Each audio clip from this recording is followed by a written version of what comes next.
स्वायत्त यंत्रणांचा किती आणि कसा गैरवापर करावा हे भाजपकडून शिकलं पाहिजे।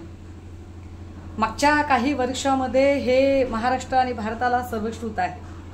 महाराष्ट्रात आधी संजय राऊत साहेब बोलत होते, मग राऊत साहेबांच्या अगदी मुलीच्या लग्नातल्या मेहंदीवाल्यापर्यंत ईडी सीबीआय नामक यंत्रणा पोहोचली आणि राऊत साहेबांवर कारवाई झाली।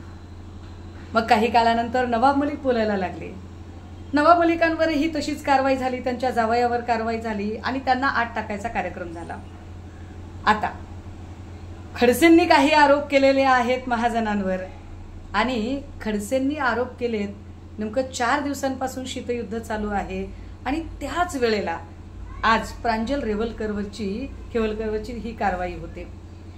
रेव पार्टी असं या कारवाईला नाव दिलं जाते। खरं तर त्यांच्या घरापासून हाकेच्या अंतरावर असणाऱ्या एका हॉटेलमध्ये चालणारी हाऊस पार्टी, या हाऊस पार्टीमध्ये खरंच अंमली पदार्थ होते की नव्हते संशोधनाचा मुद्दा।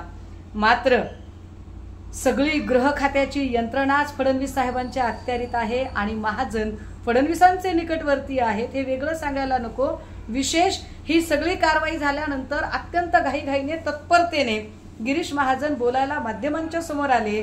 साधा प्रश्न आहे, गेल्या 4 दिवसांपासून खडसेंनी काही प्रश्न विचारले की हॉटेल ट्रायडंट मध्ये तुम्ही लोडाला भेटलात की नाही, लोडाला भेटलात तर कशासाठी भेटायला गेलात, एका सामान्य अराजकीय कार्यकर्त्याला भेटायला जाण्या एवढं तुमचं काय काम त्याच्याकडे अडकलेलं होतं।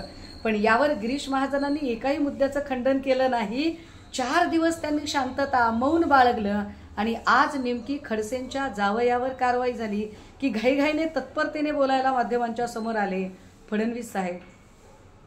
अहो, स्वायत्त यंत्रणा वापरायच्या म्हणजे किती, त्याला काही मर्यादा आहे की नाही? आणि असं वाटतं का की हे सगळं केल्यावर महाराष्ट्राची जनता इतकी दूधखोळी आहे की तुम्ही ज्या काही कारवाया करताय त्या लक्षात येत नाहीयेत? ही क्रोनॉलॉजी महाराष्ट्राच्या चांगली लक्षात आलेली आहे।